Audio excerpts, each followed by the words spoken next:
நே என்னன்னா அவன் வந்து ரெடியூசர் கப்ளிங் இருக்குங்களா, அது மற்ற கம்பெனிலாம் பார்த்தீங்கன்னா எல்லாம் ஒரே மாதிரி சேமாக விட்டுருப்பாங்க. இந்த இது ஹோல்ஸ் வந்து சென்டரில் வரும். அப்போ வந்து நம்ம இப்போ 4 இன்ச்சில் இருந்து நம்ம வெளியில் எடுக்கிறோம் அப்படின்னா இந்த மட்டம் லெவல் தண்ணி எப்போதுமே உள்ள நின்றுட்டு இருக்கும். அது ஒரு சில இதில் வந்து நம்ம ஆப்போசிட்டில் வந்து இந்த சைடு விட்டு இப்படி எடுத்துருக்கோம். ஸோ இருந்தாலும் சொல்கிறேன், ஒரு இதுக்காக சொல்கிறேன், இவ்வளோ தண்ணி வந்து நம்ம தேங்கி எடுத்துக்கிட்டு இருக்கோம். ஆனால் ஆசீர்வாதில் பாருங்களேன், இதோட ரெடியூசர் கப்ளிங்கே பாருங்க டிஃப்ரெண்ட்டாக இருக்கும்.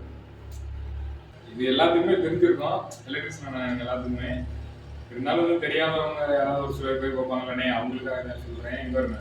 இப்போ இந்த 4 ஜெல் இருக்குங்களா, இது டேரெக்டாக உள்ளே போயிடும். புரியுதுங்களா? இது கப்ளர் டைப் தான். நம்ம வீட்டில் கப்ளரு இது வந்து டேரெக்டாக உள்ளே போகிற மாதிரி கொடுத்துருக்காங்க. இப்போ இருங்க, இப்போ இதில் தண்ணி வந்தாலும் இப்போ இப்படி மட்டமாக இருந்துச்சு அப்படின்னா இந்த வழியாக தண்ணி வந்தாலும் இதில் தேங்குறதுக்கு வாய்ப்பு இல்லை. வந்து டேரெக்டாக அப்படியே போய்கிட்டே இருக்கும். நம்ம அந்த ரெடியூஸ் கப்ளிங் எப்படி இருக்கும் அப்படின்னா இது வந்து சென்டரில் இருக்கும். அதனால வந்து நமக்கு அதில் தண்ணி இதில் தேங்குறதுக்கு வாய்ப்பு இருக்கு. இந்த மாதிரி வாங்கி யூஸ் பண்ணுங்க. ஆசீர்வாத் கம்பெனியில் இந்த மாதிரி நான் அன்றைக்கி தானே ஃபஸ்ட் டைம் பார்க்குறேன். உண்மையாக சொல்லிக்கிறேன்னா அது வந்து அன்றைக்கி தான் ஃபஸ்ட் டைம் நானும் பார்த்தேன். சரி, அதை நான் பார்த்தது வந்து உங்களுக்கு யூஸ்ஃபுல்லாக இருக்குங்கிறதுக்காக எனக்கு சொல்கிறேன். இனிமேல் வந்து இந்த மாதிரி ஆசீர்வாதம் வாங்கி யூஸ் பண்ணுங்க எல்லாருமே.